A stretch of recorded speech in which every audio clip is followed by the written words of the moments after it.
Salokapala Sharanam Yayurharim.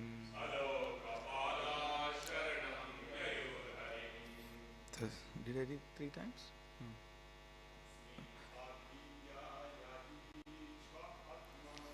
Tasmin abhidya yati vishmamatma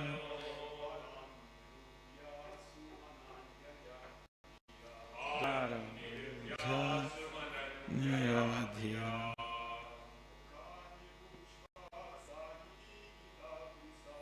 lokan niruchvasa nipidita bhrusha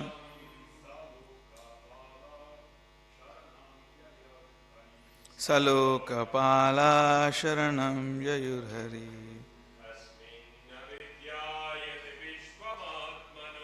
Tasmin abhidyayati vishwamatmano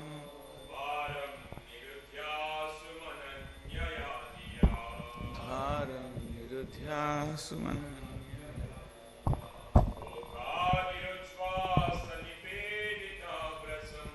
lokaniruchvasa nipidita bhrisham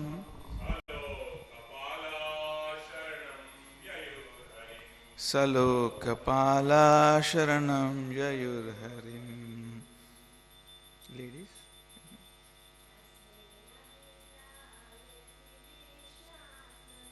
Tasmin abhidyayati vishwamatmano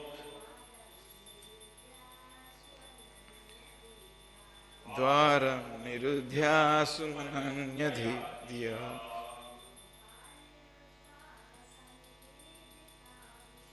lokaniruchva sanipidita bhrisham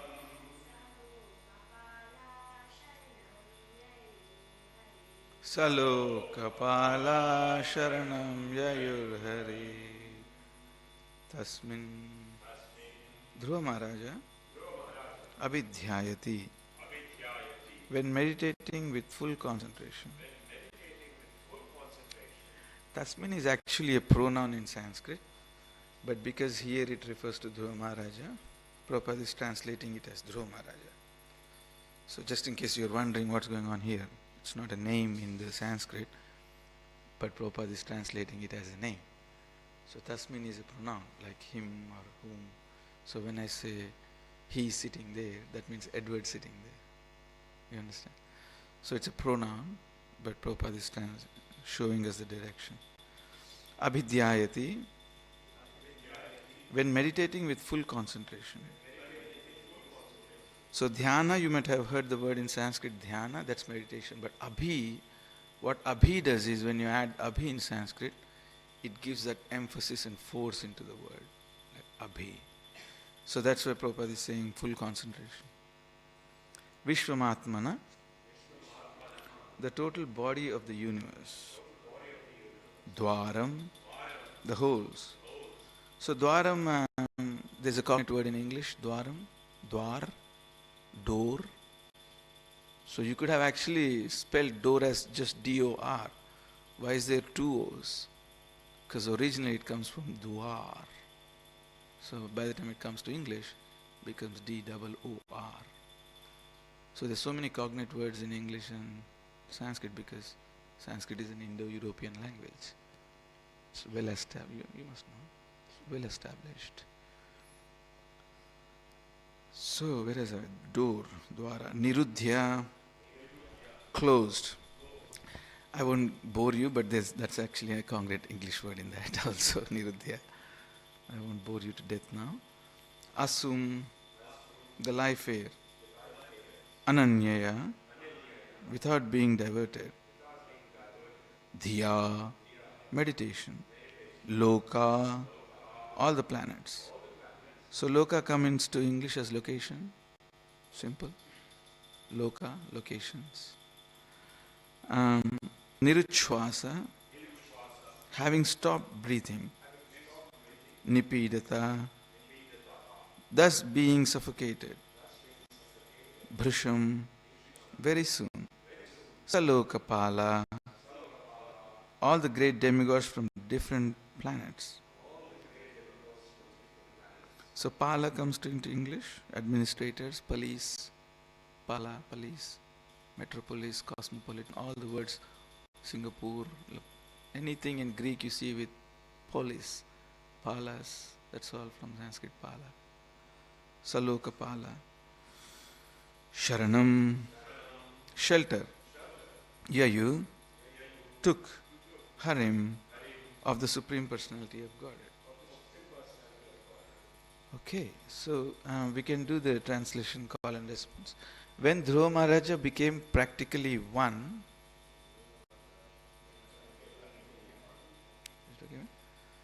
in heaviness with Lord Vishnu, the total consciousness, due to his full concentrating and closing all the holes of his body, the total universal breathing became choked up. And all the great demigods in all the planetary systems felt suffocated and thus took shelter of the Supreme Personality of Godhead. Vande Nanda Vrajastrinam Padarenum Abhikshnasha Yadam Harikatodgitam Punati Bhunatrayam. Om Ajnanatimirandasya Gnananjana Shalakaya Chakshurunnitam Yena Tasmai Sri Gurave Namaha. Okay, so you've advanced quite well since I last did the words. I think last words I did might have been just explaining little conflict between Dhruva Maharaja's two mothers. I think that's where I had left you guys. So you progressed quite far now, and I think it was my error that I was perceiving that you had moved further up, but that's okay. Any part of Bhagavatam tastes the same. So what is going on here is just a quick recap. Dhruva Maharaja had a conflict of interest with his stepbrother, or maybe vice versa. The stepbrother and the stepmother had some conflict of interests with Dhruva Maharaja, because it's quite normal. I've just been in Dhams for 4 or 5 weeks, and 4 weeks, maybe just a little over 4 weeks, and coming back and seeing Radha Gopinath is like, like the ointment on the heart. In the first week is so hard. When you come back from the Dham, you miss it so much, like getting up manglas, chanting, and darshans and chantings and listenings and all. So it's so nice today to be with you. It almost feels like a balm heart. It's like, I don't know, we use Jandu balm here? No, not in Australia. Tiger balm. Australians use tiger balm. When you get a headache and you're really paining, then you use tiger balm. In India, we used to use Jandu balm, or another name was Amrutanja. So coming and sitting in front of Radha Gopinath and in your company feels like that balm on my heart. Because it's so hard to not miss Dham in the first 2 weeks after you come. So I really thank you for showing your faces and applying that balm on my heart. And of course, Uddhava Prabhu's presence is all more glorious, because my eyes were searching for him when I was in Vrindavan. Automatically, I was looking for him. And then I come here and I find him here. So he can't escape from me. You can try, but you can't escape from me. So I was just telling everybody that how after coming from Dham, it takes a while to get over the pain of missing and separation. And being here is such a good opportunity for me. Anyway, so we'll get back to the story. I'm not having a middle-age crisis. I still remember the words. So when Dhruva Maharaja, so the story starts with a little conflict of interest of Dhruva Maharaja's stepmother and stepbrother. Because what happens usually is when two brothers are born, mothers can easily gauge who will be the successor. It's not so hard. Someone will be enterprising, dynamic, the sanguine, the optimistic, the natural leader. You can just tell easily. So Dhruva Maharaj was obviously, Dhruva when he was a boy, not yet a Maharaj, was obviously very enterprising and very go-getter in the Aussie language, go-getter kind of person. And her stepmother quickly um, rebuked him and kind of discouraged him for getting what he wanted. So that was, I think, what I spoke about is a lot about maybe Varnashrama Dharma, where Varnashrama Dharma is your natural proclivity, it's a natural inclination. It's a combination of what your natural psychology is and what kind of career you choose, and it becomes your ashrama, your settlement in English. It's just a settlement, ashrama, and varna is a career. What do you want to be? Like a teacher, or an administrator, or a military man, or what is the last one? Or a mercantile, military man, um, Brahmana, teacher, Kshatriya, and Shudra. Yeah, just a normal tradie in Aussie language. Just a simple tradie. Tell me what to do, I'll get this done, and pay me at the end. So Dhruva's obviously psychology, physiopsychology, was clearly a administrating enterpriser. He was supposed to be the king. So he was discouraged. There was obviously one good in instruction that Suruchi gives is, well, only God help you. You know, we say all the time sometimes, right? God help you from that, you know.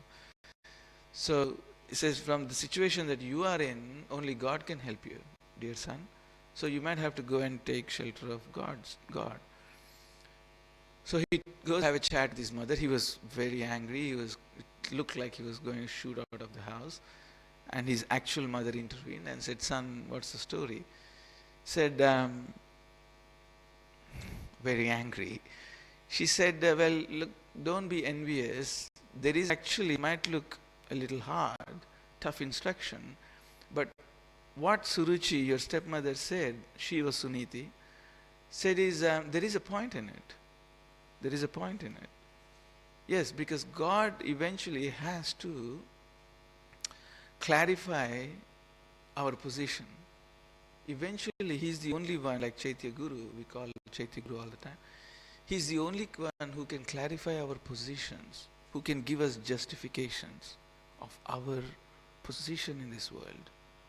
We can keep shouting screaming at other devotees, and we can keep screaming at the leaders or the presidents of the countries, and yeah, of course we have a part to play in sociology of the world, but ultimately at the final issue, the person who can actually finally justify and calm and settle our disputes and positions is Krishna. The only thing is, can we hold our wits? Can we hold our wits and not get frustrated very quickly by blaming others for why we haven't progressed? By blaming others why either someone has not guided us well, or just been too harsh, or we have so many complaints. And I'm not saying that there are not misguidances or anything, but still we have to come to the ultimate issue. The ultimate issue is, finally Suniti tells her son, only Vishnu, God, Om Namo Bhagavate Vasudevaya, only He can justify your existence. Because at the end of the day, we are His parts and parcel. Krishna's story, please listen to this carefully. Krishna's story, God's story, is never complete without mentioning your story. Because you are part of God. Why do you forget? Why do we forget that? There is no need to lose. Our significance in this planet can never be annihilated. God's story is never complete without mentioning you. So there is no reason to fret. Ultimately, He will resolve your issues. There will be some traffic lights on the way, and we have to learn to obey it. There are some traffic lights, there are some traffic police on our way to the temple. We have to learn to obey it. There will be an obstruction. There's 3 ways on the motorway. One way may be closed because there was a crash. There may be an obstruction. But ultimately, I really wanted to get the darshan Govindam Adipurusham today. And there were so many things going wrong on the motorway. But I was just right here, just 2 seconds before the curtains open. So ultimately, God will resolve our issues. So Suniti says, don't hold such a strong gripe against your stepmother. So it's actually, there is a point in what she's saying. Ultimately, God has to justify your existence. Does that make sense? So let's kind of start forgiving all the people, all the leaders, or all the presidents of our countries, or let's start just relaxing on that and find our way, because your story, God's story, your story is part of God's story. Mamai vamsho jiva loka jiva bhuta sanatana. So God's story is never complete without mentioning Manakrita Das, without mentioning Edward, without mentioning Vijay Guranga. Is it correct? Did I get it right? Yeah. Because I knew you from your previous name when I first came here. This was 25 years ago. You remember we used to jump here, like you were in your saffron clothes, trying to touch the fan. I couldn't because I was short, and Vijay Guranga used to help. Guru Shakti. Do you remember Guru Shakti Das? And Guru Shakti Das and Vijay Guranga, they used to help me up reach the fan. I won't blame you for my knee problems. So we've come a long way, haven't we? We've come a long way. So ultimately, God is a justifier. God will justify. Your story will never be complete without God, and God's story will never be complete without mentioning you. So once the penny sinks, once that penny sinks in your heart, then there's no trouble. There is no trouble with anybody, because you are in the driver's seat of your Krishna consciousness. Buckle up your seat belts. You are in the driver's seat. Nobody is to be blamed. So let's move on. So what does Dhruva do? So he takes on the way, he meets Narada Muni, and Narada Muni says, get out of here. What are you doing? Just go. You're a little boy, you're 5-year-old. You should be playing. You should be finding your favorite sport. Aussie rules. Find some Aussie rules. Play some, touch footy or something at your age. What else? Touch footy, Aussie rules. What's more favorite these days? Huh? Maybe video games also. Yeah. So what are you doing? And Dhruva says, no, I got to get this done. Because he's an administrator, remember, he's a leader. So he says, no, I got to do this. So finally, after testing and doing quite a bit of little to and fro, Narada says, all right, okay, sure. So I'll give you a path. So this is the path, this is the way to do it. This is the way you purify yourself. First you have to purify your contaminations, because you can't just rock up to the gates of the heaven, as they say. So you can't just gate crash into the gates of the heaven. So before that, there is some purification required. Purification. Who likes that? Huh? Purification, austerity, work on yourself. Yeah, work on your psychologies. Work with yourself. Nah, you need to be fixed, not me. Not me. You need to be fixed. You all need to work conveniently for me. I need to fix myself? Don't tell me that. I'm already so pure. Can't you see? You haven't noticed by now? You're not noticing. If you haven't noticed how pure I am, something wrong with you. So no, that doesn't work like that. Purification has to happen. And usually the purification only happens, unfortunately or fortunately, in this world, purification only happens with some struggle. There's no such thing as purifying gold without fire. You can't purify gold without fire. So when you put fire under someone's, okay, let me use sanitized language, asana, maybe that's the best way to put it. That's when there is this, unfortunately the only way we get purified is by struggle. Who likes that? So he shows him some practical ways, and then finally he gives mantra. So here is the mantra. So he gives mantra, you give, this is a 12 akshari mantra. Please do this mantra, and then with focus, and if you're when you're pure enough, then there is a chance. Interestingly, we may not notice that Narada Muni had actually already gone through what he's instructing Dhruva. Narada was a very young child, lost his mother. He was about the same age, running around the whole planetary systems, around the whole Himalayas, everywhere, trying to find a path. So Narada had actually already gone through that. And now he's like, it's like deja vu for Narada. Like, what are you doing? How old are you? 5 years old. What are you doing? I'm running to find God. It's like Narada is like deja vu. This sounds familiar. The story sounds familiar to him. Because Narada had already done that, remember? So he says, kid, look, there is a way, I've done this before. So you can trust me. And this is the way. So this is very important to understand, and particularly as modern devotees. What I mean by modern devotees are devotees that are living in the modern world. That's what I mean. I don't mean any denigration when I'm calling modern devotees. What I mean is devotees who are living in a modern world is what I mean.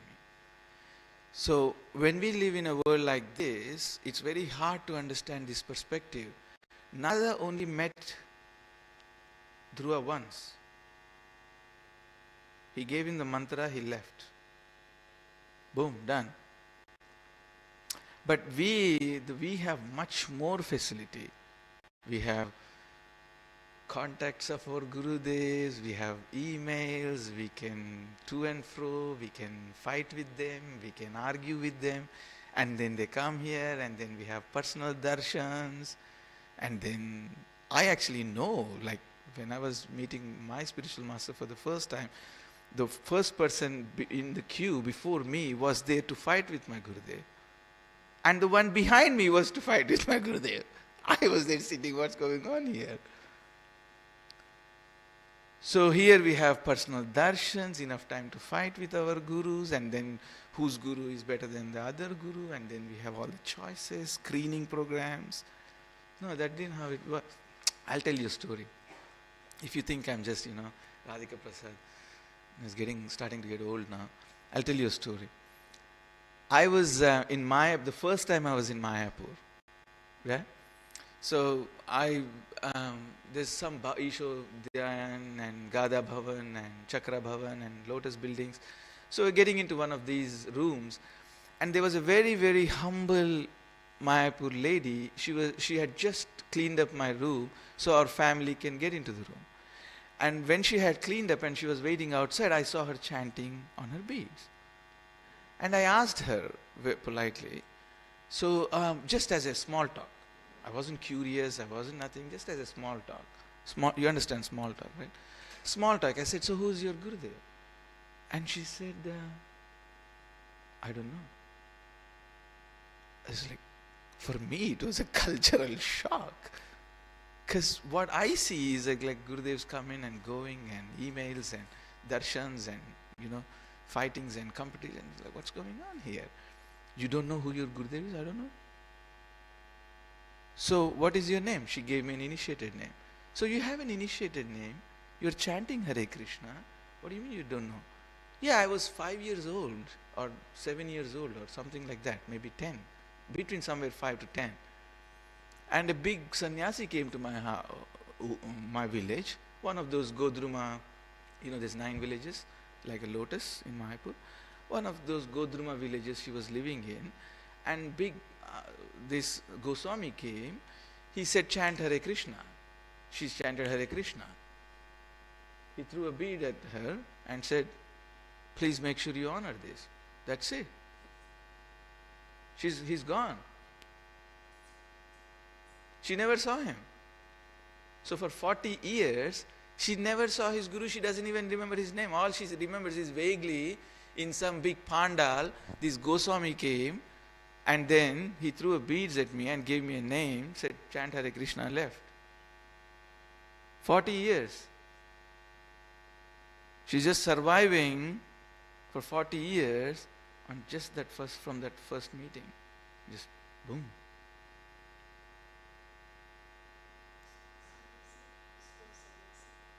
No, she's 40 years ago, and this was when I met her, like, I don't know, a long time ago.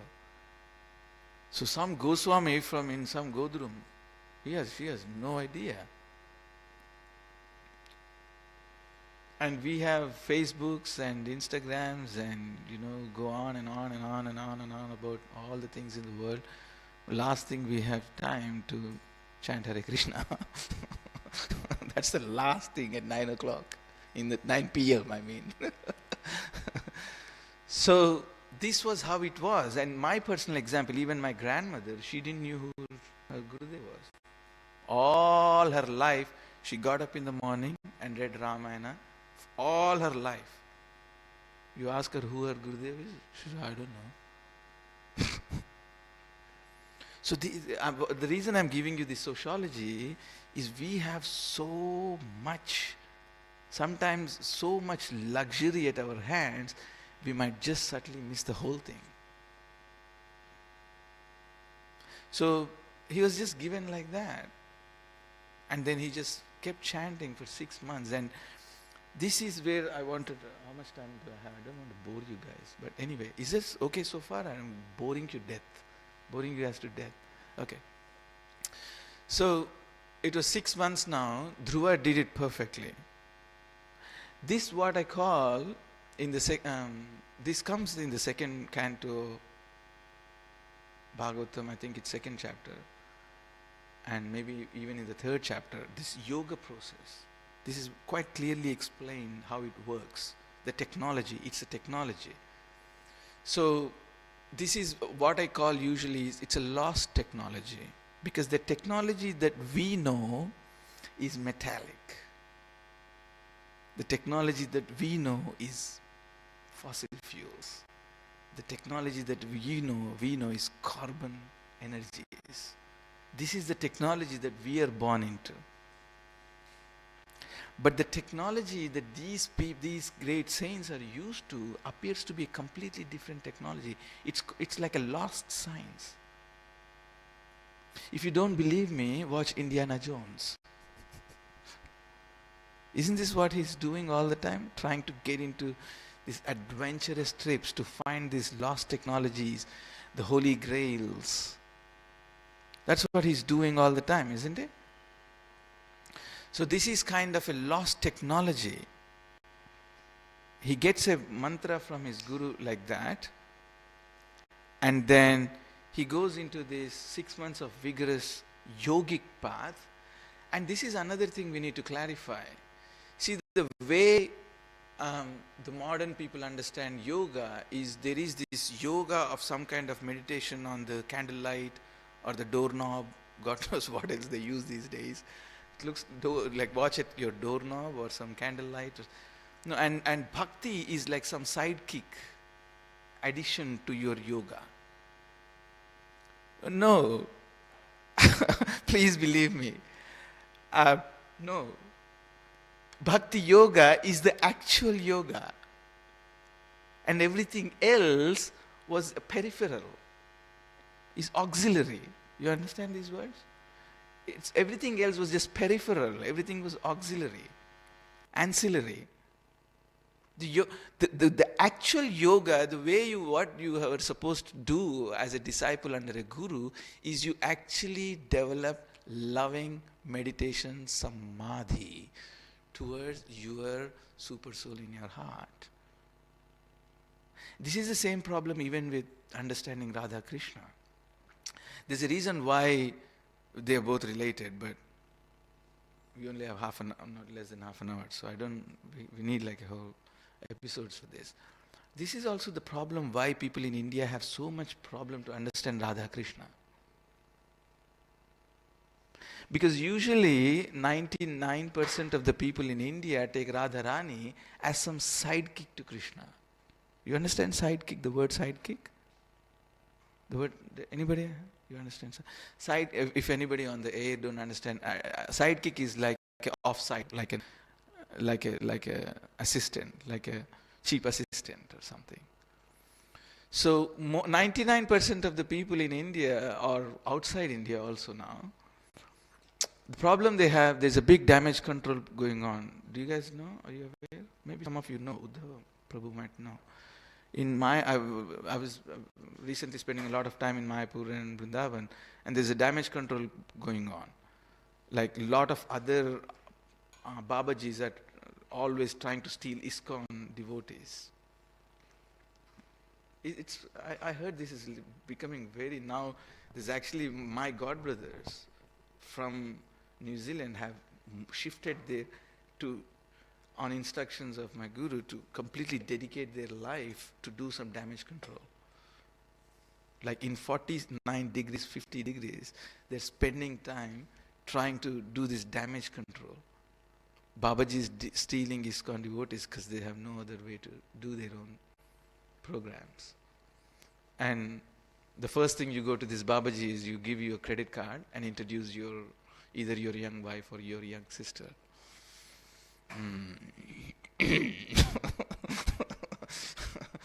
So,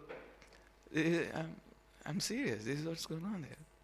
So this is the problem. What's going on? The problem understanding with Radha and Krishna is people see Radha as some cheap sidekick to Krishna.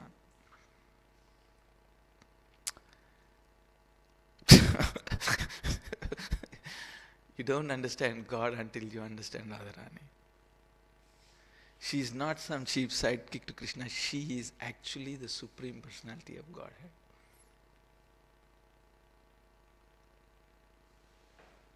Radha Krishna Pranaya Vakriti Ahladini Shakti Rasma Ekatmanau Api Bhuvi Pura Deha Gatam Gatato.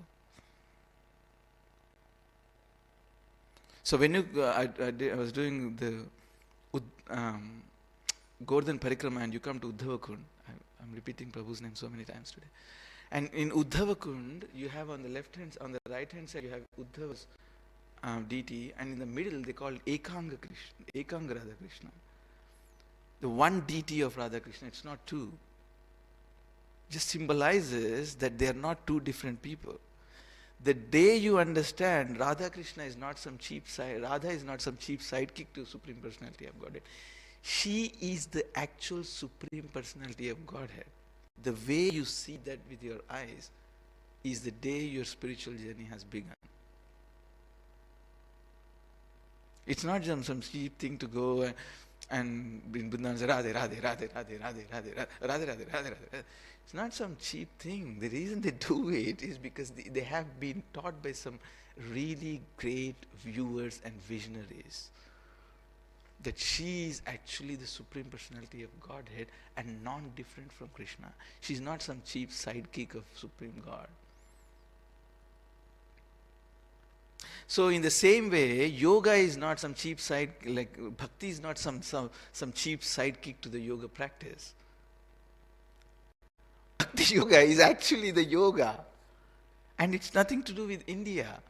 I don't want to bore you with all my academics, but I can go through the whole civilizations of the world, starting from south of Egyptians to the Mayans and the Byzantines and the Hittites and the Dead Sea Scrolls to the Confucius to the Chinese and the Japanese and the Eastern, and go through the whole panoramic view. Bhakti yoga is not our monopoly. It was everywhere. It is everywhere in the universe. So we don't have any monopoly on that. You getting what I'm trying to say? So understanding that Bhakti Yoga is actually the yoga. And what happens? So he does that for 6. This is obviously a technology that has been lost. So we just need an Indiana Jones in us. One of our Indiana Jones is going to have to excavate and bring this up to life, this lost technology, because the technology that we are used to is the metallic spaceships of Star Wars, or the Lord of the Rings. And there's a big difference. Can you see the technology that comes from the Europe is like the Lord of the Rings, the magic, the Mordor, the ring from the Mordor, and you spell a little mantra, and then this is all Lord of the Rings and the Harry Potter. But the one that comes from US is all the metallic, the spaceships. Why? Because that's the technology that we're born. And why does the technology differ so much that it'll be a different class? That's because of the division of Protestants and facts from the Protestants and all that. So that's a different class. So, but what I'm trying to say is we are born into this strange technology, and all of a sudden you hear this technology, where by this yogic power and just pressing his thumb on the bhoo, he's able to choke the whole, even the angels, the great angels of the universe. It's a very interesting book, Searching for Vedic India. If possible, if you have time, you should read that. Devamrita Swami, he explains very, very elaborately, like goes through the fine-tooth comb. He refers to 5,000, hyperbole, but thousands of.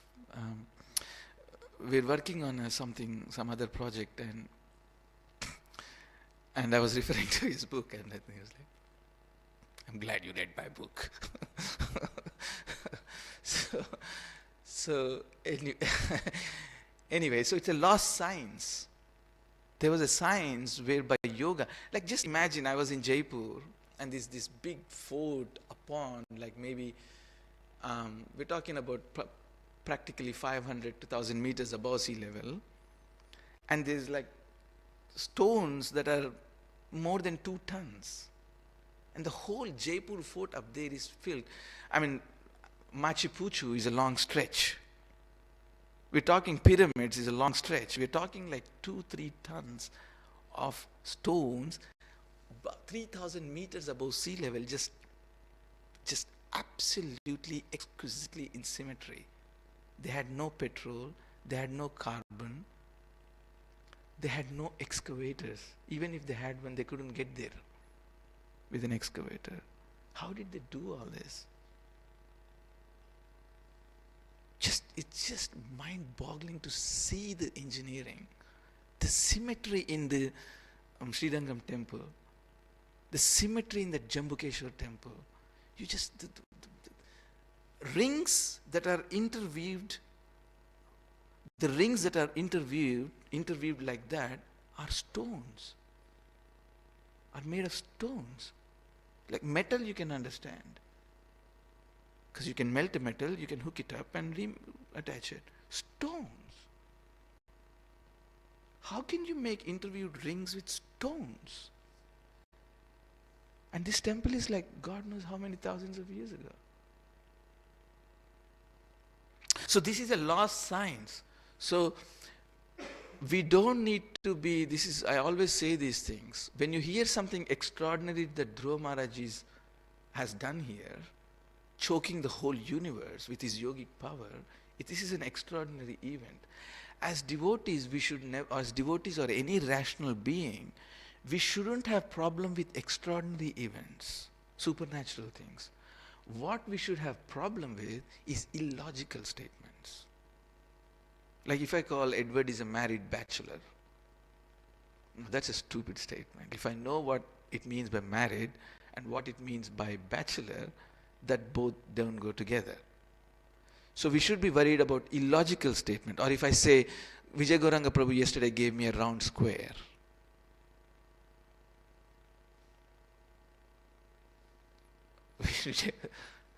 What do you say it again? He gave me a round square yesterday. He's so interesting. No, that's illogical. If you know what round means, if you know what square means, it's an illogical statement. So what we need to be worried about is illogical, philosophically illogical statements. But supernatural, extraordinary, we should not have problem with. Why? Because we are already living in a supernatural world all the day. What we call natural in double quotes is just a nano movement between two large, big supernatural moments all the time. So why do we have a problem for understanding that with yogic power are like a whole block of 200 tons of stones were aligned symmetrically on Machu Picchu or the Jaipur forts or these amazing temples that you see go around the whole world. You just, not just India, go Comito Trail, you heard of that? It runs through Spain and you come to this big church. It's 804. Govardhana Parikrama is 26 kilometers, not excluding Radhakund 7 kilometers. There's another pilgrimage called Comito Trail in Europe, 886 kilometers. And on the way, you're bumping into these castles, which are like hundreds and hundreds years before petrol and electricity and cranes, excavators. How did they align? Where was the geometry to align, to symmetry, to put them into such a symmetry? So we need to understand it's some lost science. So all we need is just use common sense and try to excavate it. And here he is, it's documented. It's a documented text here. And we have a science demonstrated by Dhruva Maharaj. With the thumb of his toe of his feet, he's generating so much power without any nuclear, without any carbon, without any fuel, that the whole universe was starting to choke up. And what happens? God comes. Then comes God himself. Matter of 6 months. And then his consciousness is revived. He's back. See, we don't need to become some other pure devotee. This is one of the big problems that we have. We see some other devotees who are much purer and much higher or much more, elevated, advanced than us. The point is not, the material thinking makes us think, like, because when we are in jobs or schools, we're always fighting to be better than him in the class.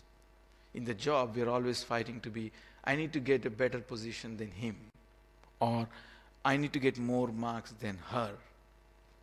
So when we come to bhakti, we kind of bring that attitude into that. And I need to be a better devotee than Edward, or I need to be a better devotee than Vijay Gauranga, or when will I be as humble as Uddhav Prabhu, or how can I develop so much attachment to Radha Gopinath as Jai Radhika. No, the point is not to become others. The point is to become your own pure self. You miss the whole point. Yeah, it's a good metaphor. I wish I was as humble as him, or I wish I was as perfectionist as Edward.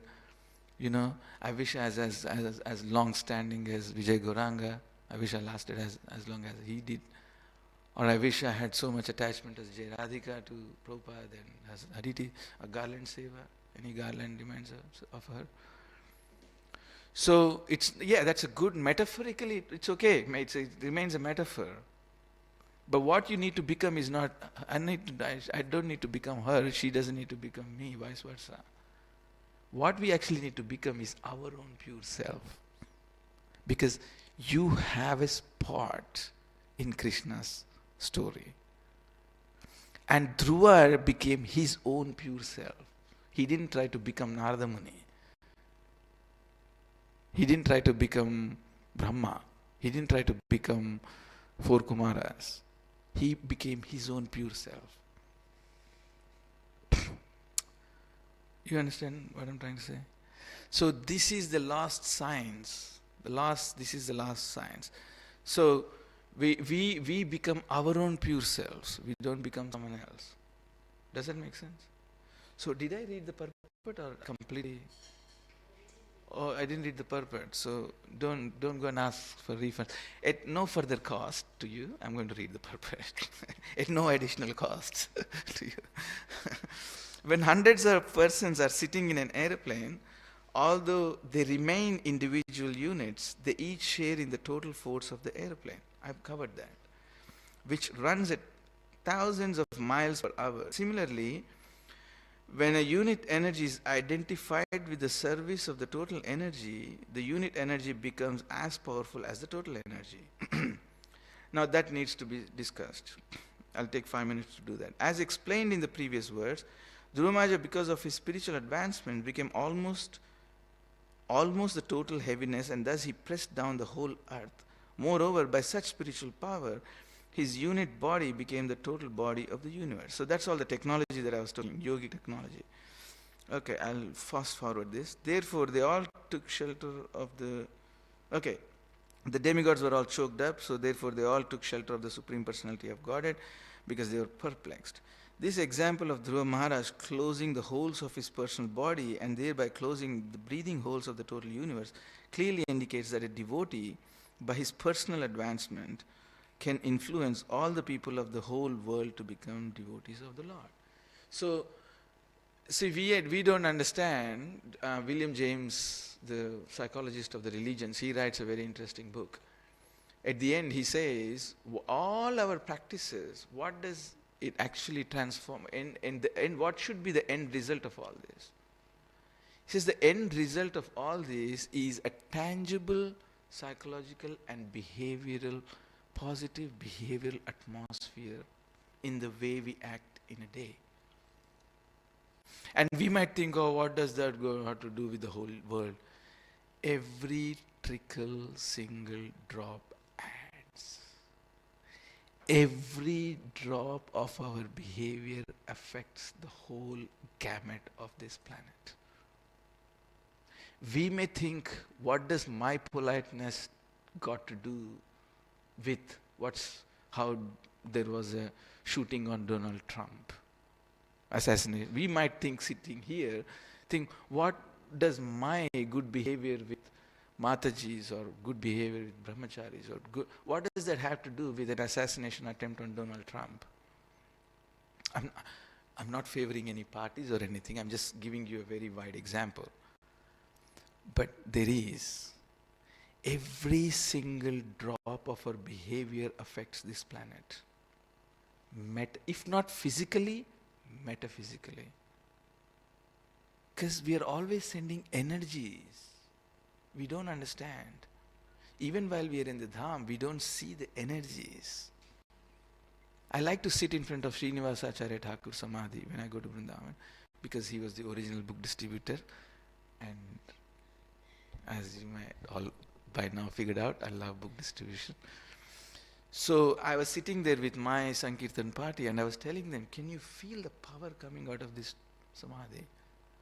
It's electrifying. It's electrifying power.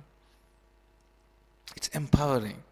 So the energies that we are transmitting with our behaviors, the energies that we transmit with our communications, it's doing unspeakable good to this world. Everything has a connection. So by what does that happen by us becoming devotees and behaving well in our lives? It changes. Well, there is a small little impact, which is it might change this whole planet. Yeah. So that's what happens. So just one last point. So what happens? So Bhagwan, Vasudeva comes, and Dhruva Maharaj is really practically struggling to offer him praise. And then he puts his conch shell on his head, and then boom. And Dhruva Maharaj starts these exquisite prayers. Not just Bhagavatam, so many other Puranas glorify Dhruva's, kind of reiterate Dhruva's prayers. Kacham vichinvanapi divyaratnam swamin kritartosmi varam nayache. So, so he says, all I was looking for was, I'm so embarrassed now. Things I was looking for, it's so embarrassing. No, can you tell me what you want? No, let's forget it. No, I thought you came here and you wanted something. No, let's please, don't worry about it. No, please, tell me, what did you want? I thought you wanted a kingdom or something. Oh God, you know that? I'll give you a kingdom. So he gives this exquisite. I hear this all, so many hundreds and hundreds of lectures. Devotees ask their gurus. So he puts a shank and makes him say glorious prayers. So why doesn't Krishna make us Krishna conscious? Why do we have to go through this trouble, Vijay Gauranga? These decades and decades of struggle. Why doesn't Krishna put that conch shell on our head and make us Krishna conscious? Why? Why this struggle? You want me to give you the answer? Your lives will never be the same. And I'm not going to charge you. Just give all your credit card details to J. Radhika. She'll swipe them. Just joking. Just joking. This is a voluntary class. We don't charge. I'm just joking. So what was the question? I can give you an answer if I remember the question. Yes, why doesn't he put a conch? Because I'll tell you what. The problem is bhakti has got direct relationship with free will. Your free will. Anything Krishna can give you. Dhruva Maharaj was ready and Krishna scanned him well, and all Krishna gave is a person who was already ready. All he gave him was, he removed that stage fear. Get onto the stage and there's 150 people and what was the ceremony? It's the convocation and it's your graduation. Oh yeah, sorry. Thank you. Thank you for all the 4 years of university education. Thanks, professors. You get stage fear, right? So Dhruva got a stage fear. So all Krishna did is removed his stage fear. It's not like Dhruva was like a dumb Kanishtadhikari or something. Krishna could scan, and all Krishna did is remove his stage fear. But when it comes to bhakti, bhakti is love. Love cannot be forced. Krishna cannot put a conch shell and make you a robotic bhakti yoga. If you went to your wives or partners or boyfriends or girlfriends and you told them after 25, 30 years that I was actually forced to love you because someone told me that you were going to get a big inheritance, but actually I don't find you attractive. Bad news, isn't it? So love cannot be forced. Love is voluntary. Love is free will. So Krishna cannot make you Krishna love him by making you a robot. It's not robotic. Love is free will. Love is you offer it, then it's sweet. That's how you become, circling back to the previous story, that's how you come back to the story. You included into the story of Krishna. You were part of Krishna's story. Somehow, there was an interruption, and then you become part of Krishna's story again. Just to finish it off, so I can leave some room for questions. So, I started with saying that Krishna's story, God's story, is not complete without mentioning you. And which is the reason you never feel complete inside until you receive that connection, yoga. And Bhakti Yoga was never meant to be a sidekick to actual some kind of, candlelight yoga. Bhakti Yoga is the original yoga. And this is a lost technology. We just need to excavate it. We just need to become that Indiana Jones of ISKCON. There's nobody else to blame for our Krishna consciousness. Of course, there are impediments. I'm not saying that nobody has done any, I'm not swinging to the other extent. But at the end of the day, you are in the driver's seat of your Bhakti Yoga. You are in the driver's seat. And Krishna will get you there. Just, can you hold on to your wits? Or are you going to just jump onto the Facebook and make all sorts of noise about, blame all other people in the world why you are not Krishna conscious? So there's two sides of the story. I'm not saying that there's nobody to blame, but I'm just saying there's two sides of the story. So you are the driver, you are in the driver's seat of your Krishna consciousness. Don't blame others. Don't blame God. Don't blame God because you're not Krishna conscious. You understand? So what is Krishna conscious? To count your blessings, to count how much Krishna has already given you. Somebody asked me, how do you define Krishna consciousness? Krishna consciousness doesn't mean that you understand the substratums of the differences between the 10 layers of the universe, and then where does the Viraja river start and where does the Viraja river end, and how do the 7 gates of the Vaikuntha. No. Krishna consciousness means you count your blessings, how much Krishna has already done for you, and give it to others and show others how many blessings that they already have. And then we can form then this will be an international society. It's not about doctrines. It's not about my theology is better than your theology. It's not about rituals. It's not about doctrines. It's sharing the bounties that we've already received from Krishna and counting the blessings that we already have. When all of us in this universe together, regardless of Muslim, Hindu, Christian, Buddhist, Khalsa, whatever we are, regardless of all that, when we all together count the bounties that we've already received from Krishna, and to understand that there is much more to this world than what meets my eyes, that's Krishna consciousness.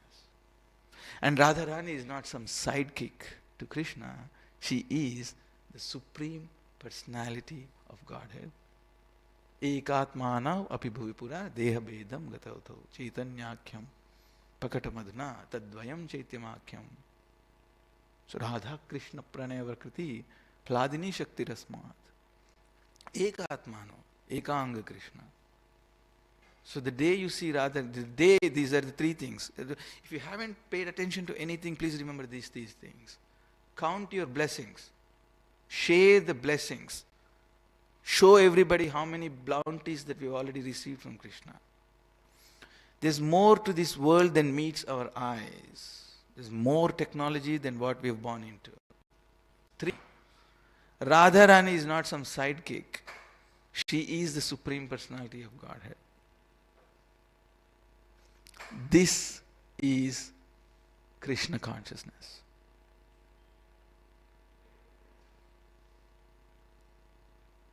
Happy? Okay.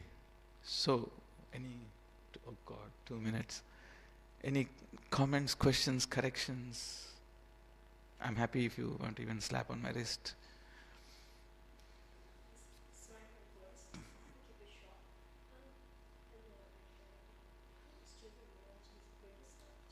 Say again, sorry?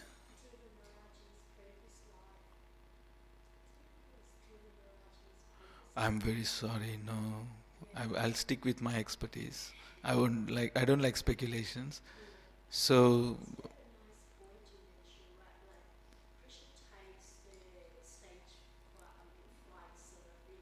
He removed the stage fear. You like that point? Yeah, very good. Yeah.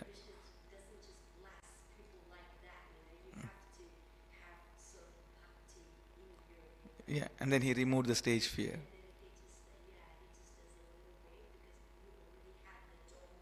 Very good, very good. Actually, we don't actually, I mean, obviously I don't want to pretend like I know Dhruv Maharaj's past life, but still, there is something quite tangible right in front of us, which was he was the grandson of the Manu himself, great grandson of Brahma. So it has to be a great person to take birth there. And then Narada felt like intervening into his life. So there's a good chance Narada wouldn't just bump into a traffic police in North Sydney. So they, and then he took it seriously.